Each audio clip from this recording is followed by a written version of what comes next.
And welcome to Artpop Talk. Is this the second time that we've started? Second time.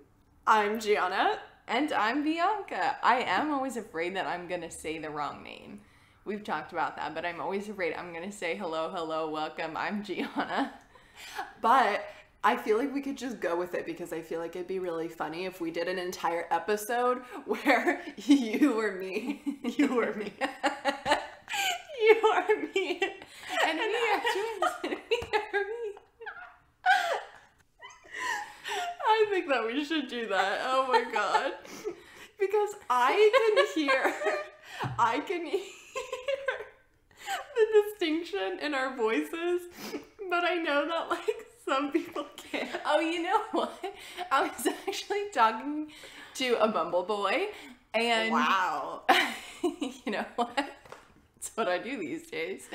And plug in Artpop Talk on what? I don't know. And so then he listened to the episode and he was like, "Oh, I thought you had a fear of bugs. Like I thought you didn't like grasshoppers." I was like, no, that's Gianna. That's the other one. But then actually I was listening to that episode today because I think it is good for us to kind of go back and listen and learn, think about our flow and stuff like that. But then in that, for some reason at the beginning of that episode, I was like, oh my gosh, like we really did sound alike. I don't know why because most of the time when I listen back, I can hear the differences between us. But, and for that, like 1 second, I was like, oh, that really did sound like me. Yeah, there are like little moments here and there where I feel like I'm like, wait, what?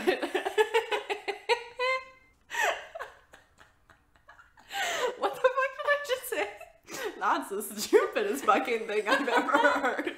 Okay, that quote also is from Schitt's Creek, so maybe we say it a lot. What episode is that where David's talking? He's in his store. The baby shower where Jocelyn asks what's a sprinkle? Yes. Oh, so when Patrick's like, oh, so it's more like a sprinkle. He's like, what the fuck is a sprinkle? Wow, iconic show, referred to often. Truly. Well, how are you? What's been going on? I haven't seen you this weekend. I know. So this weekend, Mom and I just, stayed at the house like usual. I've been doing some, workouts from YouTube. So I did some of those this weekend. And, I did start watching HBO's Watchmen series. Oh, you did? I did because I did get HBO Max, and so I started watching it, and it is actually so good. And I'm only like a few episodes in, and I'm also like, just to preface this, I am not like a big superhero person. I think I do gravitate more towards DC because hello, Wonder Woman, Gal Gadot, Miss Queen. So, and I think out of all of them, I do enjoy like the Dark Knight series, and so I think I gravitate more towards DC anyway, and Watchmen is DC, so I do really like it, but again, I'm still kind of learning. So then I started the series, and I'm maybe like 4 episodes in, and then I was like, okay, maybe I should like learn a little bit more about who these people are, because I started picking up on references about like the previous generation of Watchmen, and like started picking up on like the chronology of this like alternative America. So then I started also watching the 2009, I think, Zack Snyder. I was gonna ask film. If you had watched that one. So I need to finish it. Oh, I should finish it tonight. I think I only got like a 24-hour rental. I had seen that movie, and I remember like when it came out, everyone was kind of like split. I feel like whether they really liked it or not. But I also feel that way in general about like every single superhero movie that comes out. Yeah, I mean, it just personally, like, I don't need Zack Snyder. I just don't feel the need to like watch his movies, I guess. Agreed. But I wanted to learn a little bit more about the HBO series, and I do really like it. So I will say that the movie has been helping me kind of pinpoint a timeline and figure out like the characters, and like I said, this kind of alternative America. But the HBO show is really good so far. For a superhero show, I really am enjoying it a lot. It's really smart, and I think the characters are really smart, even though it is pretty it can be hard to watch. It's violent, but yeah, like we talked about in our episode on was pretty violent. Yeah, how we talked about it in our protest episode. You know, it starts in Tulsa with the 1921 massacre. And so also, you know, following that timeline in Oklahoma is interesting. So I'm also trying to see, like, did they film in Tulsa? I'm trying to, figure out also the, geography of it, too. Yeah, that would be interesting. I'm not sure they did film in Tulsa. I feel like we would have known. Maybe some scenes. I'll have to look. I'll have to do some more research. But so far, I will say that I am learning a lot, and I do like it. That's good. I am really excited to watch it. I think, like you said, as far as a superhero movie goes, this one does have very significant content that is important to know, but also we just find interesting, and it can be a little bit more applicable. And I feel like that's where sometimes I have a hard time connecting with superhero movies, but I'm really glad you started watching it. No, I do really like it. It's really clever. There are some things in it that I'm picking up on that it's really, really clever. Yeah, and from what I saw, just kind of seeing clips of it too, visually, it just looks really stunning. It does look really, really good. Yeah. So, yeah. Oh, great. That's what I started doing. Buying HBO for us. Well, I went threesies with 3 other people. Okay. So. I'm just a little freeloader over here. You are. It's fine. Younger sister perks, I guess. Yeah, no, it really is. So you went to Tulsa this weekend? Yeah, I went to Tulsa this weekend. Not much. Just trying to catch up on some behind the scenes Artpop Talk stuff. Doing a little bit of research. It was actually really nice because the drive from Edmond to Tulsa is a little bit over an hour, so I always try to find a friend that I haven't called in a while or catch up with. So yeah, I got to talk to my friend Lauren. If you're listening, Lauren, I love you. It was so lovely to chat with you because the drive is so boring. I hate that drive. It's just a vast nothingness on the way until you get to Tulsa. And then I also got to talk to our dear cousin Gianna, who is so funny. We love her so much. I'm so excited for you guys to meet Gianna. She is just one of the reasons, truthfully, why I wanted to start this podcast was because, when Gianna comes on, and she will, I'm so excited for the world to just understand how truly effortlessly, funny she is. She's the funniest person I know. She's so fucking funny. And it's just her life.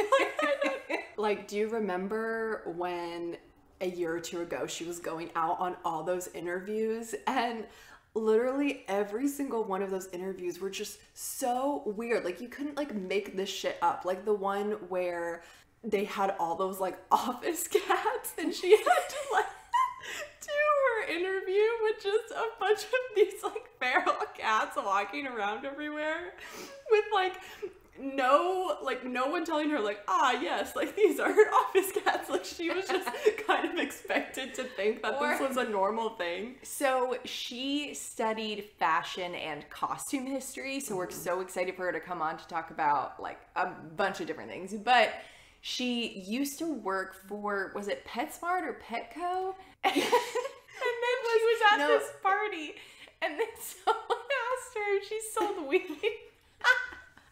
I'm sorry, if she sold weed to dogs.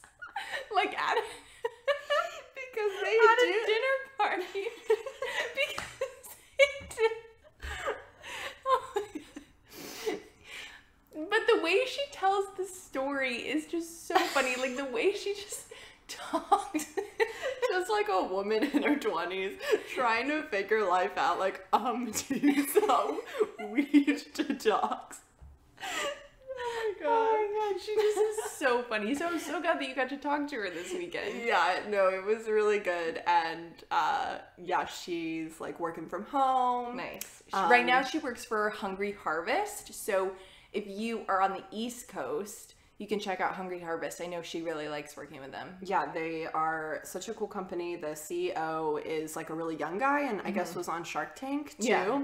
So that's really fun. But she has had a vast number of careers. Not careers, they're all in the same like vein, but just like the people she works with are so funny. Like, and she worked at David's Bridal for a while. Yes. She's got some great David's Bridal stories. So she's just she's everything. I know, she's the best. I'm so excited.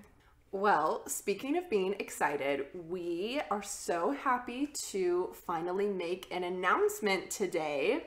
We are so fortunate that Artpop Talk is growing as fast as it is, and we want to also just take a minute to thank all of our listeners for tuning in each week and supporting us. This podcast has really grown, I think, at a faster rate at this point than me and Bianca had even hoped for, and so we just feel so fortunate. And because of that, our Artpop Talk team is at the point where it needs to expand and grow with us. So today we are happy to not only bring on our second guest, but also introduce our new production assistant, our former colleague and now our new colleague and best friend, Miss Audrey Gleason. Audrey, welcome to the podcast. We are so freaking excited that you're here. I am so excited to be here and just thrilled and truly honored to be a part of the podcast and a part of your lives in general. Wow. Honored. Like, no words. So I'm just excited to sit and talk with both of you here. It's honestly one of my favorite things to do. And I was just talking to someone about Audrey, and like, I just feel like you're such a good storyteller, and like you're my friend who just like knows what I need, you know, and you just have me like figured out. And I just feel like you're so good at either like listening to me vent or just calming me down, or we all know you need a lot of calming honestly down. I do, but I feel like when I need that, it's like Audrey's the best person to do that, you know? Yeah, no, Audrey is just the level-headed friend in our group that is always so good at seeing like both sides of the situation. Yes. And I feel like it's always like what we go back to and what like we talk about if it's something like controversial. You know, you're like, you would be surprised to know I stand firmly in the middle. A fantastic quote by Audrey. But... So at this time, you are an especially very, very busy woman, working hard. You just moved into a new place and you're getting married in 2 weeks. But on top of that, you're here with us, which thank you so much.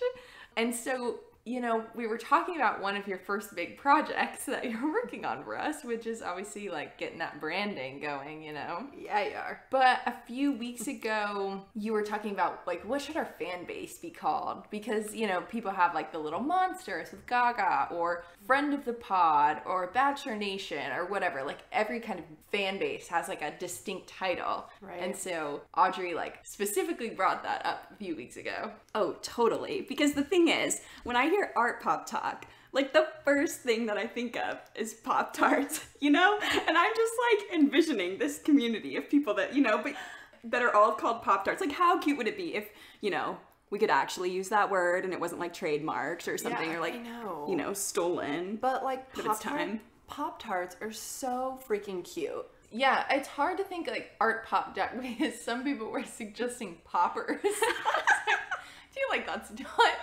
the brand. I feel like poppers are like a frozen snack that you buy like at Walmart. Do you guys remember that scene in Confessions of a Teenage Drama Queen where her friend's mom is like, I just pop them in the microwave. She's like, surely you have popovers at home. My mom doesn't believe in microwaves.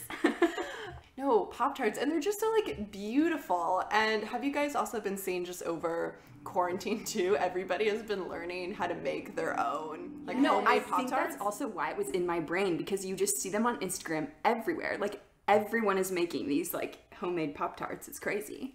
I just think like, okay, so let's just, you know, Pop-Tart would be absolutely crazy to not let us use Pop-Tarts for our own personal branding. I mean, truly. that would just be totally I just crazy feel on like their part. I love to eat Pop-Tarts, but also, am I a Pop-Tart?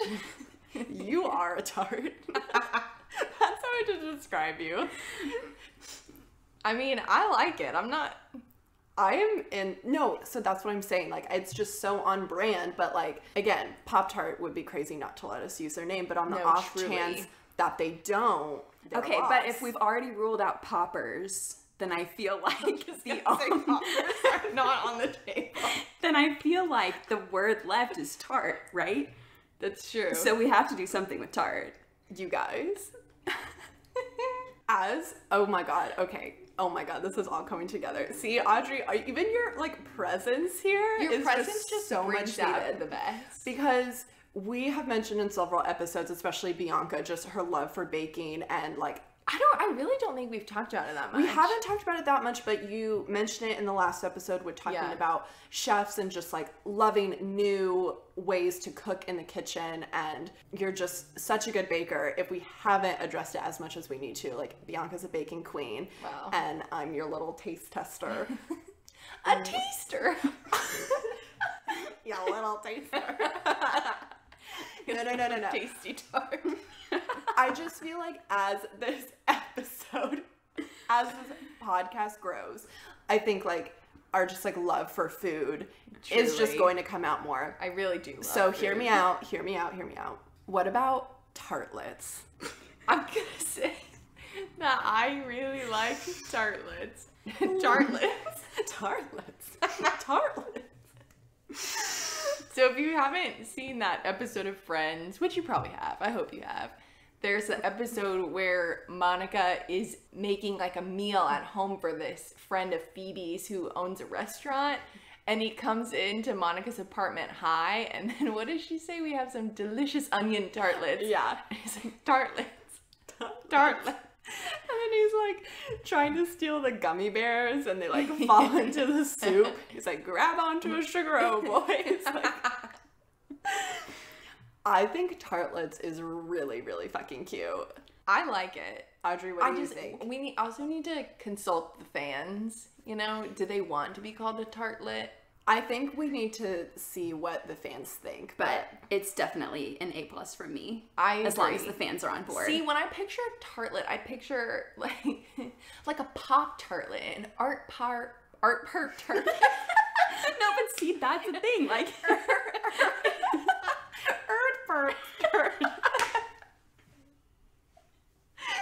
art tartlet. Like, I just think it would be so cute. We could have little stickers but like an actual little like fruit tarts, you know? And they'd be so colorful. Like, I feel like tartlets are also very colorful, like very poppy. Yeah, I just love the word like tartlet. Like, there's something so like cute and pretty, and like all of our listeners are just like dee-dee-dees. Like, they're just like, you all are so cute and you know it. Like, yeah. Okay. Tartlet in a very endearing way. But you know what I also think about? Also, if you want to be like a savory tartlet, it could be that too. Like a spicy tartlet. An onion tartlet. That's me. Okay, but it's funny too when I think of like Pop-Tarts. Like, what are people like up against, you know, in comparison to like Pop-Tarts? Like, what's the opposite of a Pop-Tart? Well, I think Audrey knows the answer. I'm just gonna throw this out there that maybe toaster strudels might be something that rivals a Pop-Tart. I feel like we should give a little backstory, because growing up, Gianna and I were not allowed, but our mother did not, certainly not, keep Pop-Tarts in the house, and so I feel like I only got Pop-Tarts when I went over to like a friend's house, you know? So our mom always had toaster strudels in the freezer, as if a toaster strudel is better for you than a Pop-Tart, because it's certainly not. No, because you squeeze out the whole icing packet thing. You know what is disgusting too? Don't say it. I'm gonna say it. I'm going to Don't say you it. do it. No. Okay, you know there's like a sweet toaster strudel with like jam in it, but then there's the other one, jam, process something in it, and then there's the other one with like meat in quotes. It's like meat and cheese. Yeah, it's like a breakfast one. Don't those still come with the icing packet? No, surely not. I don't know. I feel surely not. But I just remember constantly that little part in our like freezer dedicated to this little icing packet. Yes, we had like a little nook in the freezer that was where we only got toaster strudel icing packets. That's so embarrassing. Oh my god. Okay, literally like fucking strudel though, man. Okay, but here's the thing. It's like, you're right in terms of the like pop culture breakfast foods. You've got the good stuff, which is a nice Pop-Tart, you know, and then you've got some nasty ass toaster strudel. Nobody wants it. I'm sorry, Mom, I love you, but nobody wants it. You know what? When I drove home from PA coming here like in March, I bought some Pop-Tarts to eat with me on the road, right? Because like it's perfect. They're perfect for any time.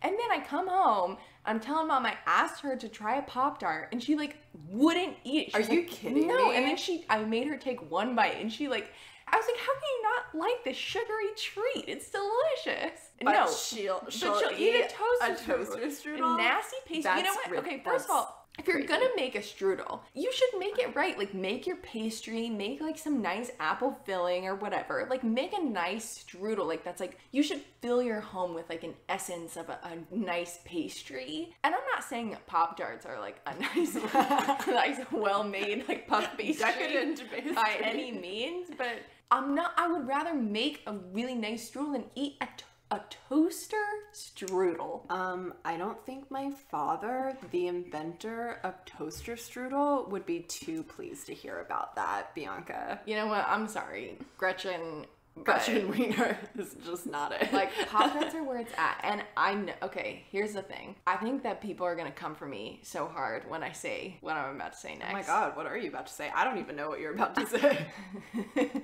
I just need to say, justice for the unfrosted Pop-Tarts. What? You know what? There's just something good about an I mean, don't get me wrong, like, that pink frosting on strawberry frosting Pop-Tart. is the part that makes it pretty. No, it makes it so pretty. I love the way, like, a nice frosted Pop-Tart looks aesthetically. It's very, you know, on brand for me, but, like... I only eat foods that are on brand. Fluorescent pink. But like, I don't know, I like the like dry crust of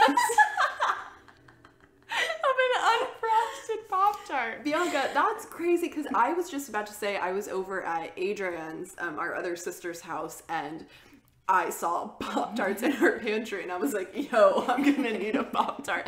And she was like, oh, okay, but they're unfrosted because that's how we do it for Jameson, my nephew. Which makes sense. I understand why they don't want to give their 5-year-old kid a block of sugar. I'm just gonna say, so before we recorded this, I did a little quick Wikipedia action. Oh, dear God. And originally not frosted, Pop-Tarts were introduced in 1964. You know what? How about it? Unfrosted. I'm not saying that frosted is But then bad. they saw the light and they got smart.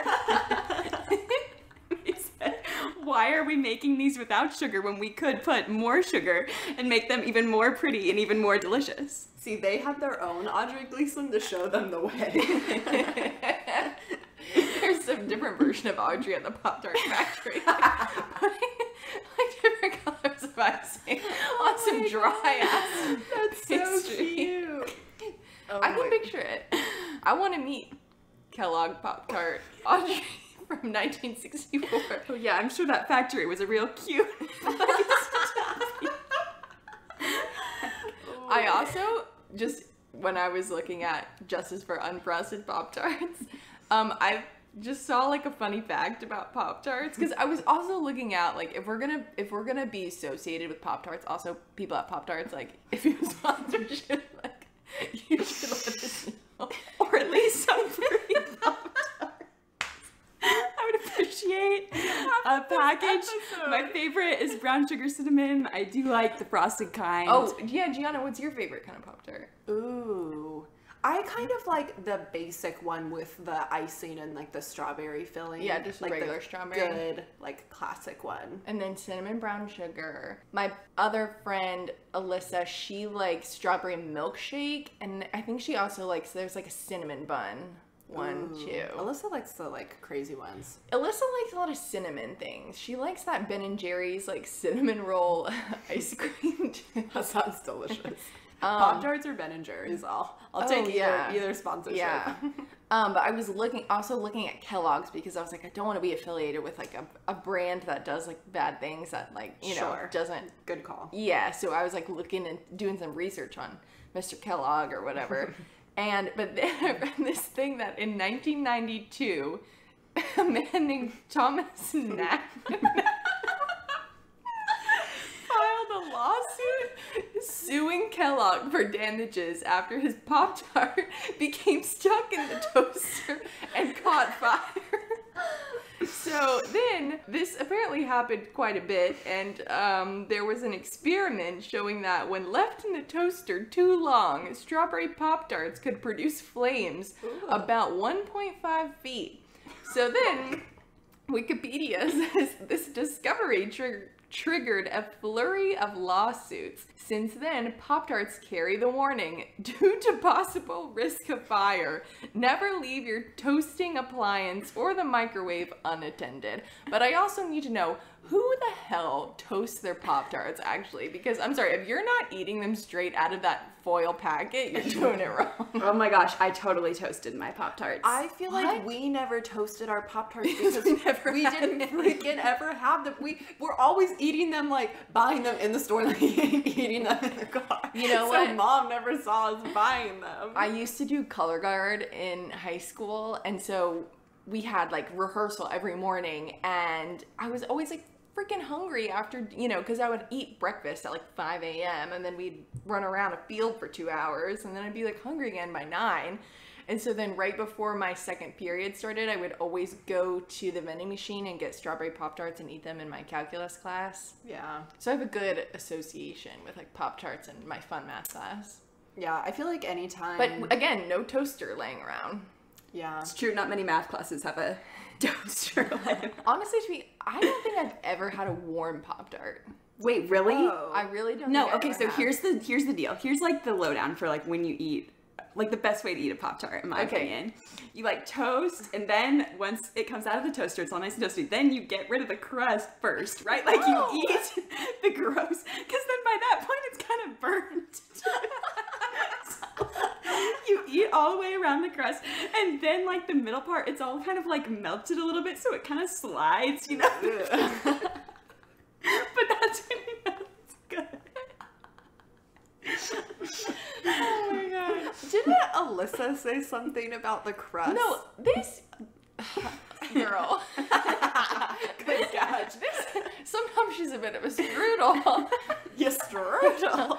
This girl, she does this thing. I feel like we're always eating Pop-Tarts in the car, you know, and so she will do this thing where she like gives me the crust, like she'll pick off the crust and then she'll give it to me, and I'm like, that's the best part. I'm sorry, but like it's Will so you stop good. with your dry toaster Pop-Tart? I can't. No, I'm sorry. Like, you know what? Like, Are you a strudel, Bianca? No. Are you in the closet strudel? no, I'm a sometimes frosted, sometimes unfrosted Pop-Tart lady. This is very new information that I'm learning about you. Maybe because we just like, I feel like, you know, it's like a secret when we get Pop-Tarts. Like we don't tell anyone I else we're know. eating a That's what Pop-Tart. I'm saying. Like we would never have the opportunity to toast them because we were always just like eating them like in the store and then paying for them as we left. Like, oh my god. Okay, so we're gonna take a poll, or just, you know, maybe send us. We'll put it on our Instagram or something, like what, you know, because I feel like we need merch. We gotta get some stickers for you guys. Like, we didn't know what to call you.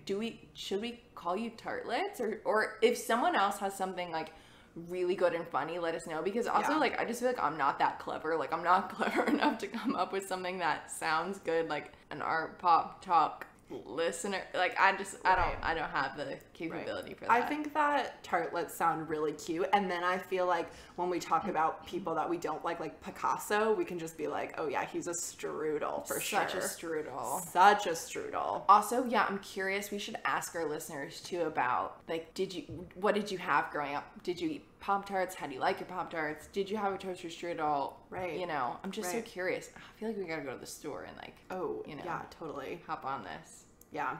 Okay, so clearly this is why we need a genius PA like Miss Audrey Gleason to help us establish this very legitimate brand that we are trying to create here. I'm a businesswoman. So, Audrey, now that you're a part of the Artpop Talk team, and we want the Tartlets to know you. So tell us about yourself, maybe share with the class how we all met in college, because moving forward, Audrey is going to be helping us run Artpop Talk behind the scenes, and hopefully we'll be bringing her on to pop on the episodes, but she might not be with us every single time we record. So we really want everyone to know you. Okay.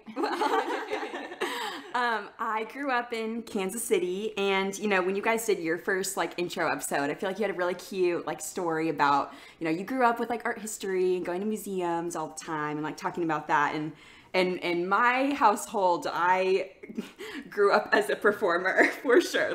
My dad had a stage for me in the basement. He literally built me a stage out of wood and PVC pipe, and then a little shower curtain was the stage curtain. So I was growing up writing and directing dance performances, plays, all that stuff.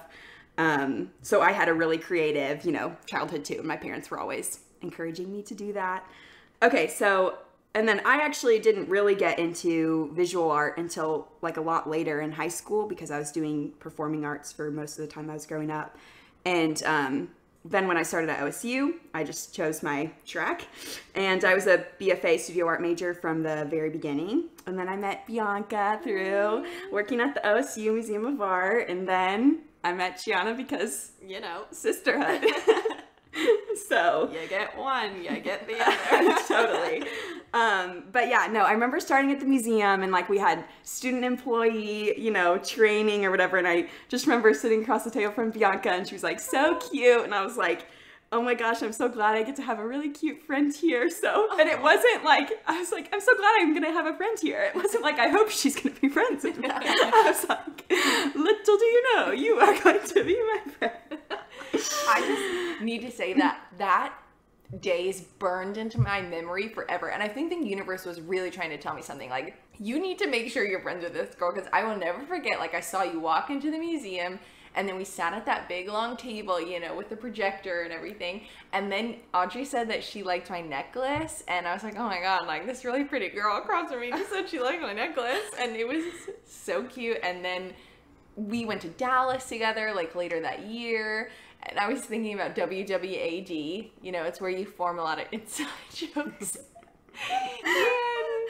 And you came to visit me in Santa Fe later that same summer, I guess. And then, yeah, oh my gosh, we went to core class almost, every Monday. And it was so fun. Oh, yeah. And then we also had a gender and visual culture class together.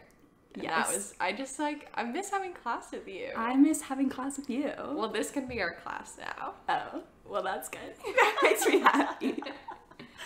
Oh my god, I remember the first time I met Audrey was at one of Bianca's house parties at the time. It was that Big Lebowski house party that was so much fun.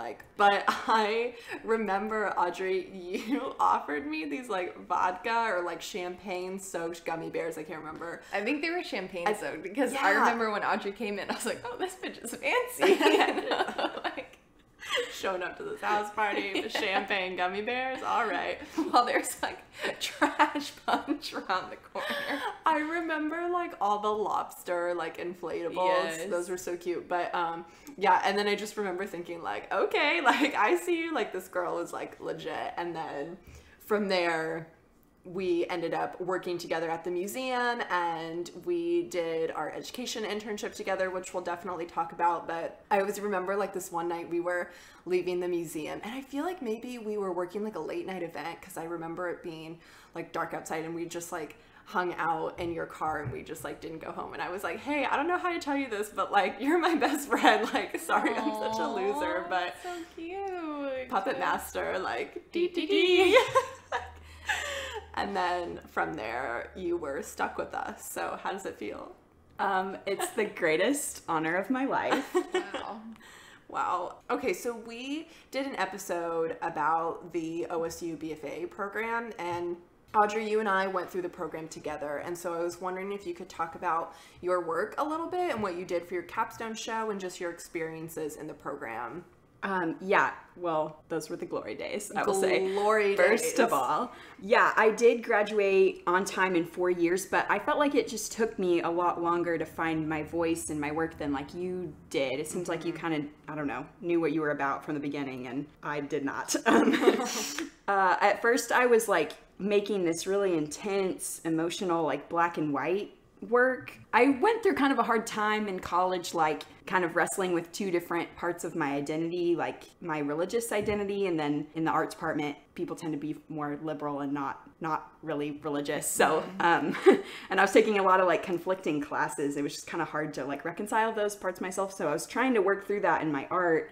But then at the start of my senior year, I came back from an internship that I had in New York, and I kind of just like threw everything I had out the window, and I like started over from scratch because I kept thinking about like having to spend the next 6 months of my life, you know, just in these emotional depths that weren't making me happy at all, and I didn't want that at all. I just wanted to, if I was going to be spending so much time making work, I wanted it to be something that I really brought me a lot of joy and brought joy to other people too. So what I ended up with was a giant 6 foot by 6 foot magnetic chalkboard, and I made more than 100 magnets, and I invited the public to collaborate with me and draw with chalk and move the magnets around and take pictures and, you know, interact with the piece. And then on the adjacent wall, I had framed relief and lithograph prints that documented moments in the collaborative process from the just many months leading up to my show and figuring out what I was about.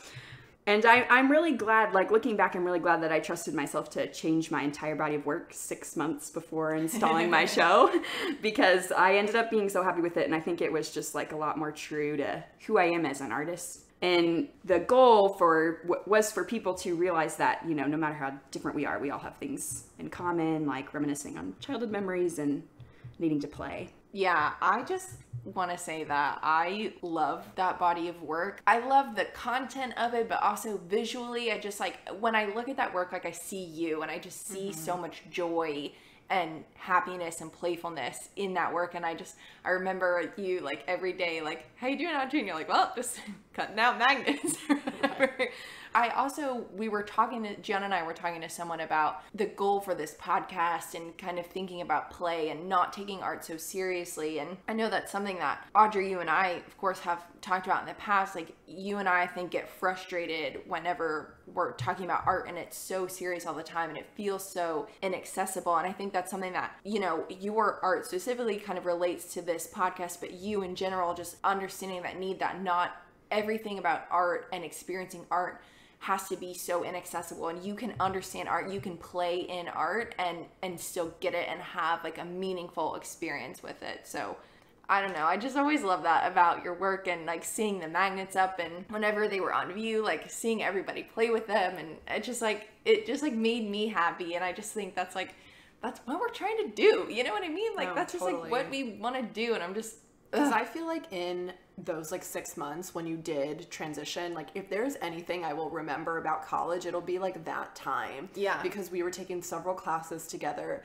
and then I remember you would come straight from cutting your plexiglass or whatever you were cutting, your acrylic, out of the laser cutter, and then you would like come to class with all your like cutout shapes, and then you would like get going on it. And it was just so, I think it was obviously such it was the right idea for you to do, and it was the right path for you to go down. But I know that during that time, that making that decision, like you had a lot of other forces being like, oh, well, like, are you sure? Like, you want to do that?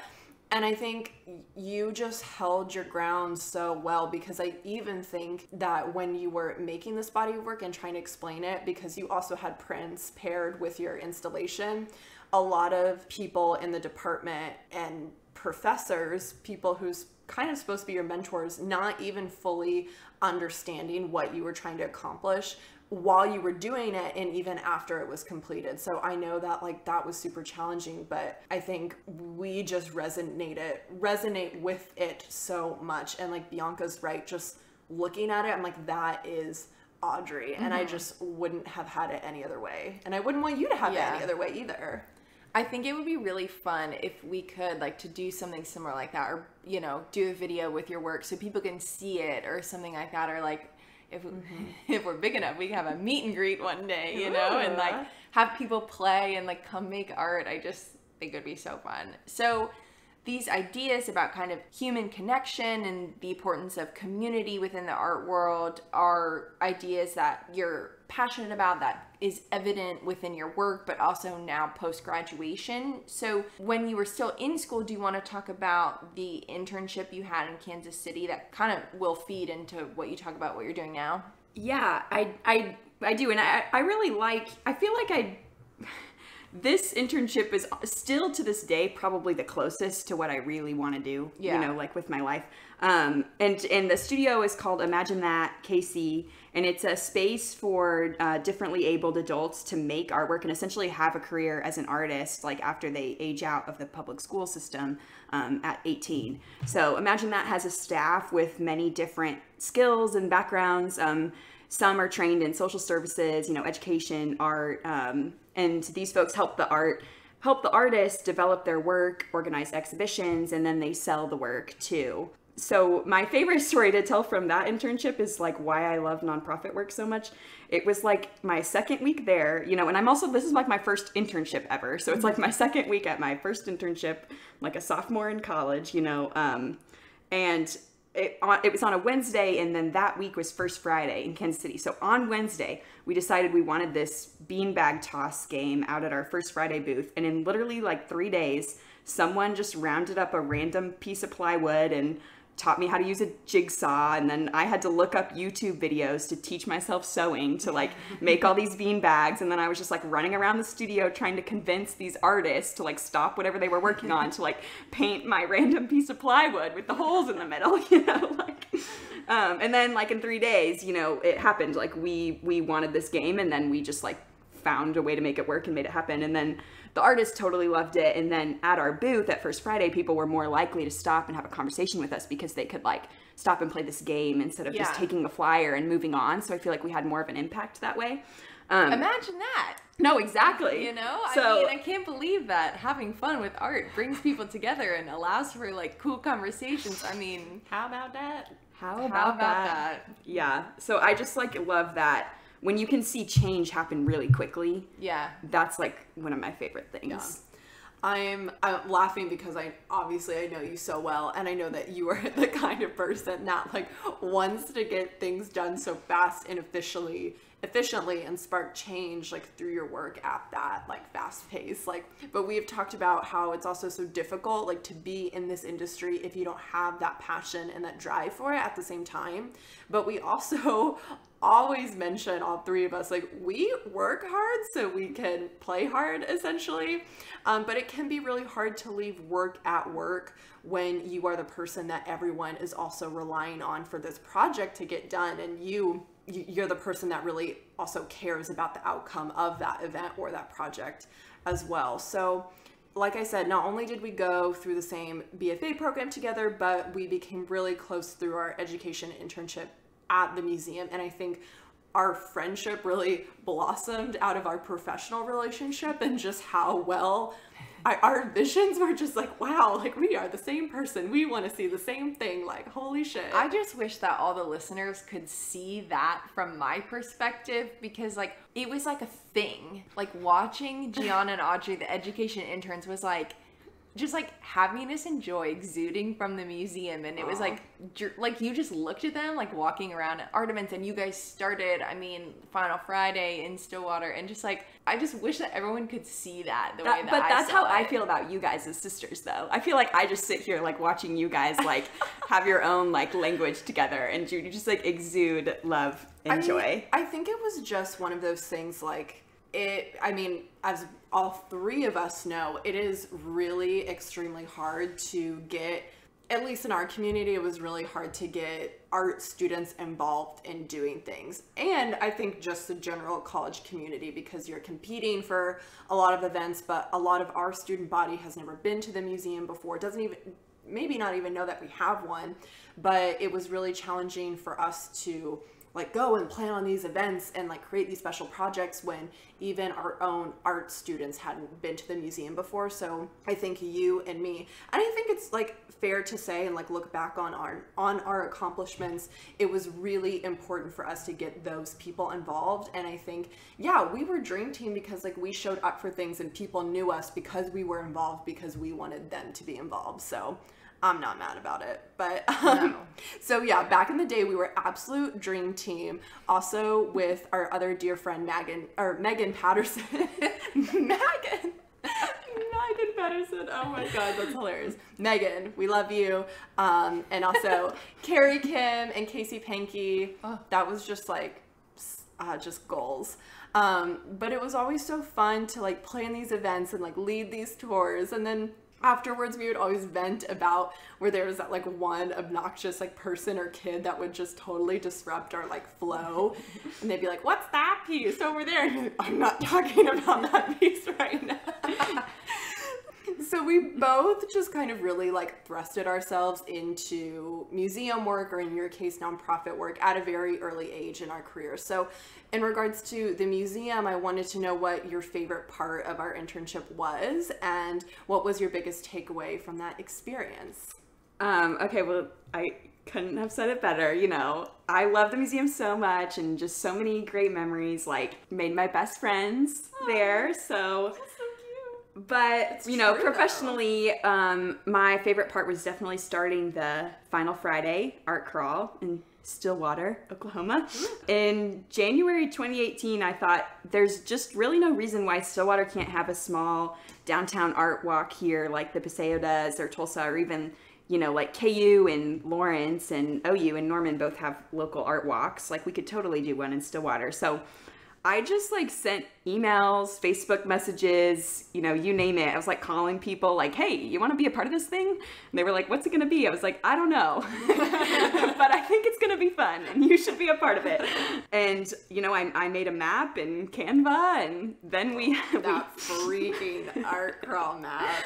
You know? The evolutions of the art crawl map is like truly, I think, where I see the most like documented progress is like dealing with that effing map. It is true. It is true.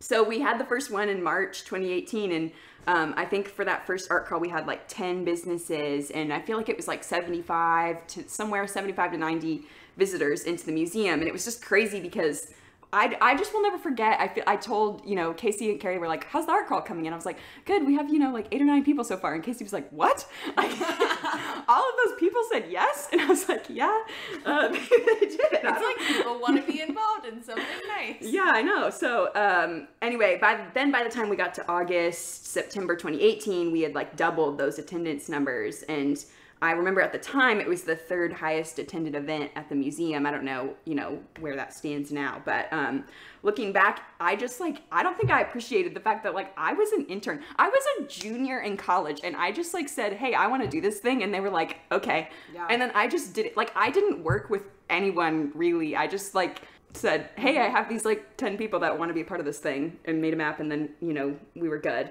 Just another reason also why Carrie Kim was the best boss, supervisor, mentor that I'm probably ever going to have in my entire life is just trusting her students that way and her interns that way, and just letting you, oh, that's a project you want to do? Like, you go for it.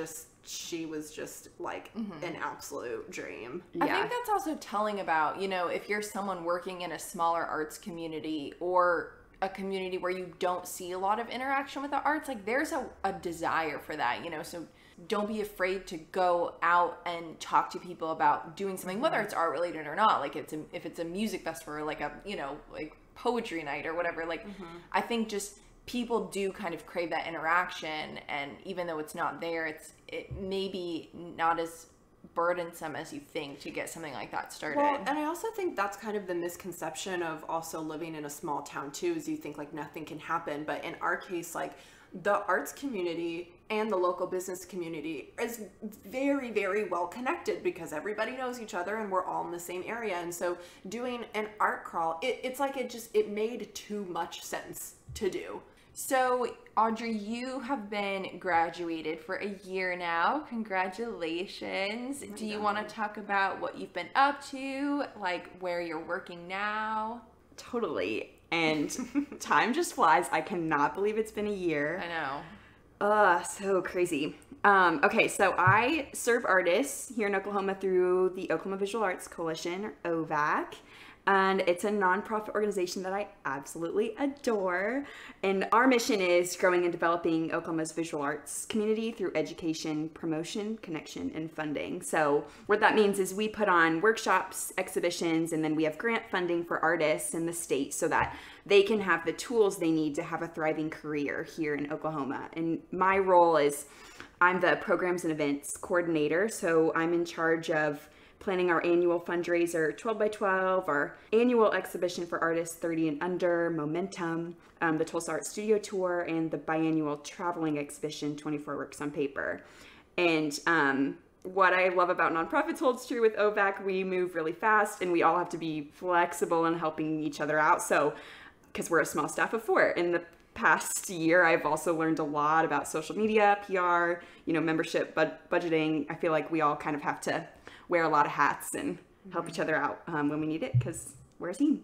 Yeah. I also want to talk a little bit about what it was like being an event planner or coordinator during the COVID-19 pandemic. Right when the pandemic hit, I was just finishing up my time at the OSU MA, and we were able to pretty easily shift into online programming because even though we had finished planning our spring calendar, we weren't in the middle of a current event. We had already finished what we were doing. So, but I know because I was a featured artist in one of the events you mentioned called Momentum, drastic changes had to be made to that event because you all had just finished installing that exhibition and all that work, and it wasn't as simple as just canceling it. So can you walk us through how the new planning went and what it was like for you and your team? Because I just know that you handled that event like such a boss. Truly. Oh, well, thank you. I am never going to forget that whole treacherous time. But yeah, well, so it's important to say that, Momentum is probably one of our most well-known programs, and it's like a one weekend only art event, and it's about 1,200 in attendance over the course of the weekend, and it's usually in a warehouse or a building that's in transition, some sort of space that you otherwise wouldn't have access to other than that weekend. And this particular year, we had about 60 artists who were accepted under the age of 30 in Oklahoma, and more than 100 artworks were supposed to be installed for this one weekend only event. That was supposed to be March 20th through the 22nd. So rest in peace. And when everything just really started hitting the fan, we spent an entire day sitting on the floor in the office, coming up with a way to change the format of Momentum to be safe while still featuring all the artists. So we decided to call it Slowmentum, which was going to be a more traditional art exhibition on display about a month. We had this whole schedule, I was going to work there on weekdays, and then we would each take a weekend. But then if it was your weekend, you wouldn't come in on Monday and Tuesday. It was this whole big, long thing. And then, I remember texting our executive director over the weekend because so much was changing, so rapidly. And we had spent all this time making this plan, and then it was becoming pretty clear that, that just wasn't going to happen. We were going to have to shut down completely. And I was just so impressed that we still had volunteers and staff show up on Monday, March 16th to install the show anyway, even though by then we were all kind of reading the writing on the wall. And since this art is installed in abandoned buildings, there's no gallery walls there. We drag out our gallery walls out of our storage pod, and we do the lighting all of ourselves and then hang the artwork, so it's kind of a big, long thing, and my colleagues and a few close friends who volunteered paused whatever was going on in their jobs to just, put this show together, knowing full well, there was a very high chance it would only be seen on video. So we had the video tour, digital gallery, and we did the social media posts for the artists. But basically, at the end of the day, we have a mission to serve artists, and we're going to find a way to do that. Our mission isn't, I love having big parties and having events, but that's not right. Our mission. There's always a way to find how you can serve, who you need to serve. Yeah. Well, as your friend and now your colleague again, which I just want to cry thinking about it. I'm just like, ooh, like, you're never leaving me. And as a member of OVAC, I cannot stress how amazing you and this team are. Like, I know when you joined OVAC last year, the organization was also in a state of transition and hiring more employees, including yourself, but you have come such a long way in such a short amount of time, and I'm just so unbelievably proud of you and just happy for everything you have accomplished. But also, just aside from everything that's been going on in your professional life, as Bianca mentioned in the beginning of the episode, you are getting married. And so I want to talk about fun personal things too. Oh, okay. It's true. I am getting married. Wow, what's that like? I may never know. Well, I don't know what it's like to get married in normal times. I know what it's like to get COVID married. I just need to let everyone know that this woman sitting next to me is just incredible. I mean, she's moving, she's working hard. She is like doing the most for artists out here in Oklahoma. And then on top of that, she's just like rearranging her whole personal life and just like making everything work. And this whole time, like, I just can't believe that, like, I have a friend who's this incredible. So that is what me and Bianca have just been so in awe about in starting this project. You all met Sid Hammond early on, great dear friend of ours, former colleague, badass, just self-taught graphic designer, and then just like queen just sitting over here like, ooh, like, yes. I just casually like plan these events and like I'm a queen who can handle getting married in the middle of a goddamn pandemic. Like, no one has handled this situation more gracefully, and I just feel like we are so fortunate to have just these absolute amazing people we went to school with help us build and brand like what we are doing. And I'm just like so freaking happy you're here. Like, we just couldn't do it without you. I know. Well, truly. It wouldn't feel right. It just feels like, really it would feel like weird doing it without you. I know. Like, this really does feel like it was meant to be. Can you just believe that, like, the day, like, I just see you. Like, it's weird that, like, I can just see you walking into the museum. Like, I think you were wearing that striped black and white dress, and, like, that's so crazy that, like, here we are, like, now I'm gonna watch you get married, and, like, I'm just so excited. I'm not okay. I'm really not gonna be okay. So, I don't know if we talked about this, but I used to work for a wedding planner in Oklahoma City, and I cry at, like, strangers' weddings, like people that I don't even know. And so I'm just like not gonna be okay at this wedding. No, absolutely not. Like, I also just like, as much as we also love Charlie, who's your fiance, I'm also just like, I'm sorry, I thought I was getting married to Audrey, so I'm just like, I'm gonna need you to like. But now I feel like we can say like Audrey's our work wife, you know, like that's cool, right? No, definitely. Is that socially acceptable?